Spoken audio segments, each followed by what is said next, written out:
This is the Answer Your Unique Calling podcast. This is a podcast for change catalysts, those that believe we can change the world and that the way things are isn't the way they have to be. Through this podcast, I share tools, tips, and inspiring stories for breaking through limitations, creating meaningful change, and embracing and trusting in your deepest truth. I'm Julian Crosson-Hill, certified spiritual life coach, human design specialist, and founder of Priest of Inanna. I help spiritually minded professionals discover and embrace a life of possibility, freedom, meaning, and impact. Welcome, and thanks for listening.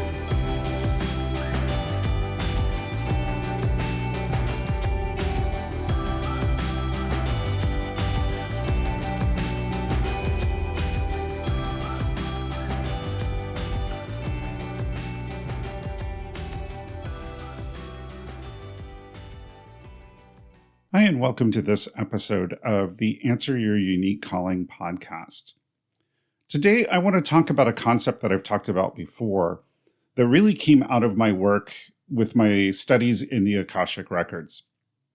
And that's the idea of truth and of trusting yourself and trusting your truth.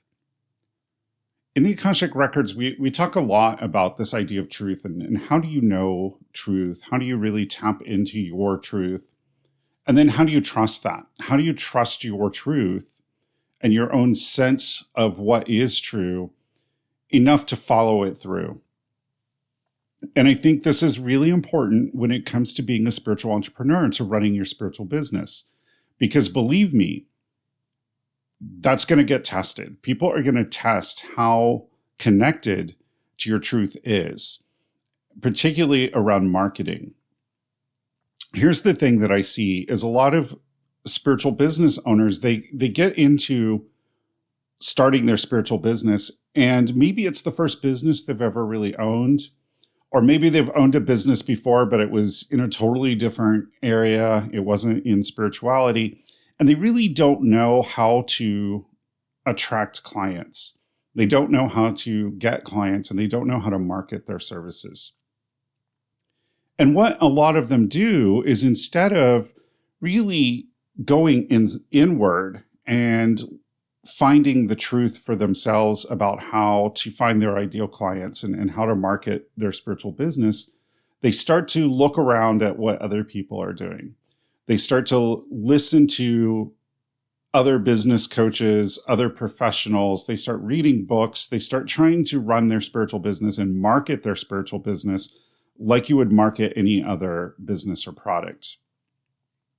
And this becomes a problem because there are a lot of marketing techniques out there, particularly in e-commerce and in other areas of business, that are a little bit shady and that I don't feel align with the spiritual values that most of us hold. Some of these techniques can be a little manipulative. They rely on really getting people to feel scarcity in some way. As a result, these marketing techniques just aren't really aligned with the spiritual entrepreneur. A while ago, I read a really great book called Marketing Like We're Human. And one of the things that she's laid out right in the beginning of the book was that this approach that she was going into around marketing, what she calls humane marketing, was a permission slip for you to do it your way. And that's what I've been telling my clients is you can market your business your way. You can find your own way to do it. Because ultimately what your clients want is they want to respond to the relationship that they have with you and how you cultivate that relationship, whether it's through blogging on your website or your email list, or whether it's a particular social media platform or in-person networking. It's really marketing your spiritual business is less about marketing and trying to manipulate people into buying and more about building relationships. It's about connecting with people. And when you connect with people and they develop a relationship and a connection to you, then they're more likely to want to work with you in whatever way that you work with clients. one of the ways that this sort of idea of making your own path and really doing your own thing in marketing your spiritual business gets tested is you get these cold messages from business coaches and consultants and different people out on the internet, and you get them in your DMs on whatever social media platforms you're on. You get them in your email, and they'll say things like, you're doing really great work, but your website has all of these problems and you're not getting any clients from your website. Or you're not doing this XYZ social media platform correctly. Or you need to be doing this social media, or you need to have a podcast, or you need to do XYZ. And I invite you, when you get those, first of all, I used to get really insulted by them. I used to get really like, well, what do they mean I'm not doing this right? But now I just sort of laugh because I'm like, obviously they have a vested interest in me believing what they're selling, believing that I'm somehow doing it wrong and that I need to pay them to show me how to do it right. So they have a need and an expectation when they reach out with these emails. I no longer feel that need because I'm tapped into my truth about who my clients are and how I build my relationships with them so that they'll want to eventually maybe work with me, or that they might see that I can help them solve a problem that they have. And because of that, I just sort of laugh when I get those now, because I just really see, first of all, I laugh because sometimes I can tell that they've bought somebody's marketing system, because there's weeks where I'll get almost verbatim the exact same message on LinkedIn from different coaches. And I laugh to myself because I think, wow, you don't even believe in your own truth in your marketing because you're trying to market according to some system or using some template that someone else gave you. So you aren't even connected to the truth of your business and your marketing, and you're trying to tell me I need to do the same thing that you're doing.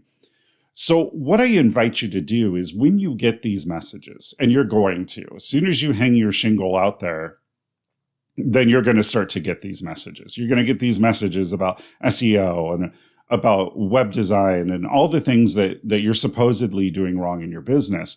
And I invite you to, first of all, just really stop a minute. And before you have a knee-jerk reaction or a panic that, hey, maybe I'm doing something wrong and I'm ruining my business and this is why I'm not getting clients, and you go and you shell out a bunch of money to a complete stranger, take a few moments and really look inward and ask yourself, what is the truth about my business today?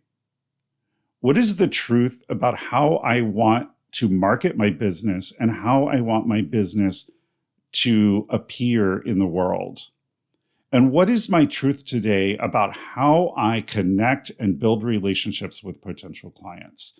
Because if you can get clear on the truth of how you want your business to show up in the world, how you want to connect with and build relationships with potential clients, and how you want your business to appear in the world, if you can connect to that on a daily basis, and then if you can trust in that truth, if you can trust that you recognize truth and that you know your truth, you're not going to feel so flustered when you get these cold pitches from people telling you that you're doing it wrong, because you know you are tapped into the truth of your business. And maybe when you're tapped into the truth of your business, when that person writes you an email and says, you're doing the SEO on your website all wrong, and that's why you're not getting any traffic on your website, you can tap into your own truth and say, hey, I probably am doing SEO wrong, and my website isn't really working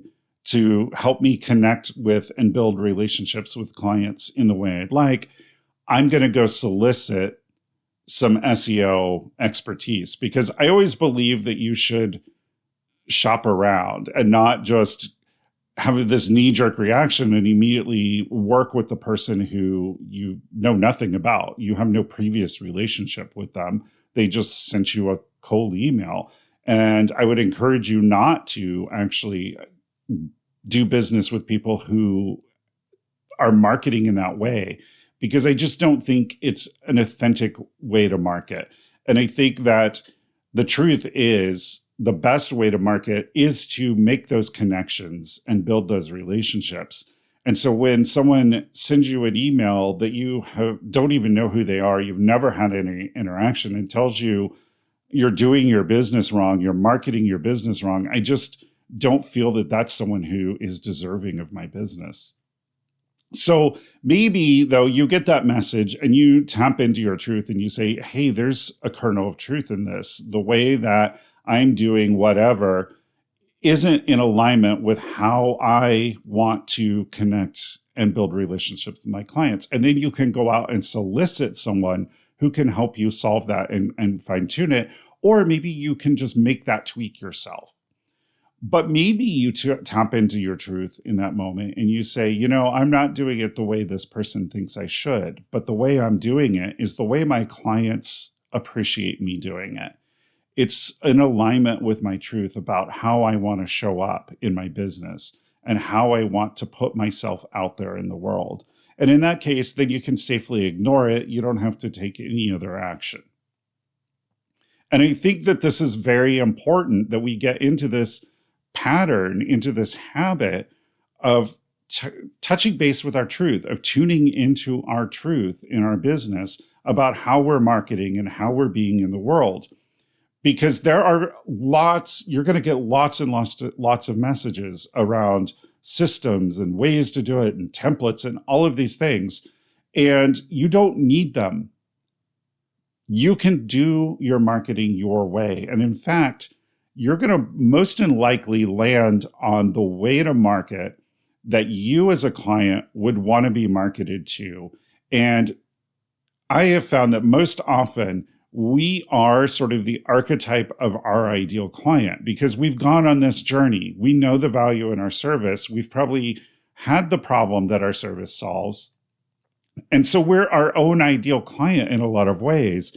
And so if we are marketing in the way that we would want to be marketed to, we're going to already be in alignment with our ideal client. So when we get all these solicitations, we can just say no to them.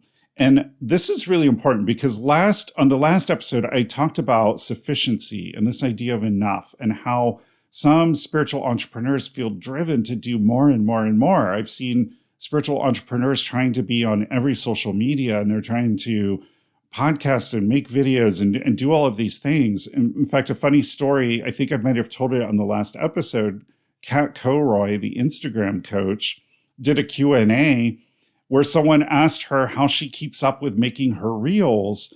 And Kat started by asking her, well, how often are you posting reels on Instagram? And the woman answered three times. And Kat was like, 3 times a week. Okay, so what you do is, and the woman interrupted and said 3 times a day. And Kat was like, 3 times a day? You're trying to post reels 3 times a day? No wonder you're overwhelmed. Which, yes, exactly. And sometimes that overwhelm and that pressure to do more and more and more, and to be doing too much in our business, particularly around our marketing, is coming from not really being in touch with our truth around how we want to market and how we want to connect with and build relationships with our clients. And even if we're connected with our truth, then maybe we don't fully trust that truth. We don't trust ourselves to recognize the truth of the best way that we can connect with and build relationships with our potential clients. And when we don't trust that truth, we're really susceptible to other people that we don't even know from Adam, coming into our DMs or into our emails and telling us that we're doing it wrong. And suddenly we're attaching a lot of extra authority to this person and trying to take on more in our business than we need to. So not only do we have to, on a daily basis, touch into our truth around how we want to show up in our business and how we want to connect with our clients, we need to build trust around it. And one of the ways that I think is the best way you can build trust in your truth is what I call collecting the evidence. Do things your way. I'm going to, just like in the human marketing like we're human book, I'm going to tell you this is your permission slip to throw out the rules and do it your way. Do it according to your truth. And then trust in that truth. And the way you build more and more trust in that truth is you collect the evidence. So you say to yourself every day, maybe as part of your journaling practice, if you have one, you look at, what am I doing that worked? The other day I put out that reel and 2 people contacted me about scheduling intro calls, or, whatever it is. You start to collect the evidence that when you lean into your truth, it works and that good things come out of it. And as you do that, you start to build more trust. Okay, so I hear you asking, I can just hear it. What if there's no evidence? What if I'm leaning into my truth and I'm trusting it, but it's not working? Okay, so then, first of all, I would say really take a hard look at the evidence, because most likely it is working on some level and you're not seeing it. So I know that often we are our own worst critic. So take a step back and take another look for the evidence that it is working. If you insist that it just is not working, I'm tapping into my truth and it's not working in the way I want it to, then maybe take another step back and really go inward and look at that truth again, because something is out of alignment there. And maybe start with the question, if you really are the model of who your ideal client is, and I think that most spiritual entrepreneurs are, ask yourself, is the way that I am marketing and connecting with potential clients the way I would want a business to market and connect with me? And if it's not, then make adjustments in your plan.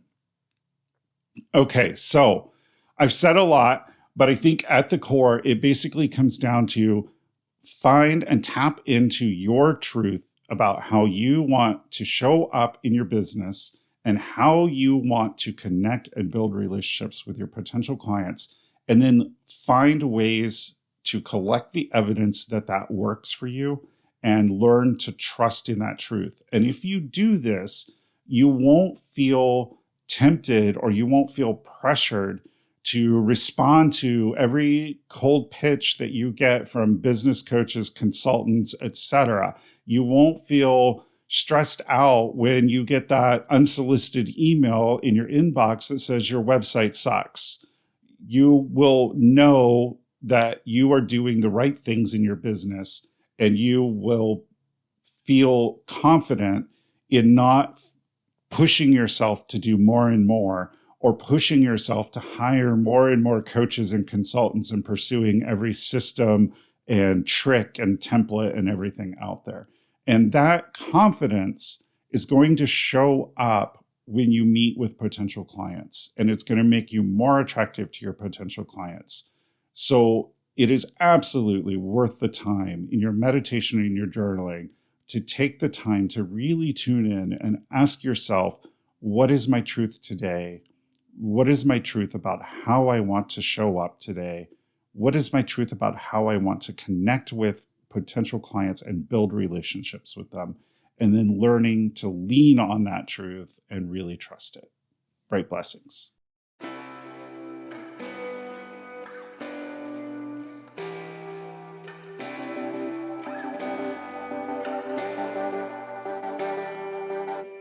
This has been the Answer Your Unique Calling podcast with spiritual life coach Julian Crosson-Hill. Help others discover this podcast by leaving a rating on Apple Podcasts or Spotify. Did this episode speak to you? Is there something you'd like to hear more about? Have a suggestion for a guest you'd like to hear? DM me on social media or use the contact page on my website to let me know. www.priestofannana.com. That's Priest of Annana, INANNA.com. Follow me on Instagram and Facebook at Priest of Annana, and don't forget to check out the Soul Expansion Soundboard live every other Friday at 12 p.m. Eastern on YouTube, Facebook, and LinkedIn.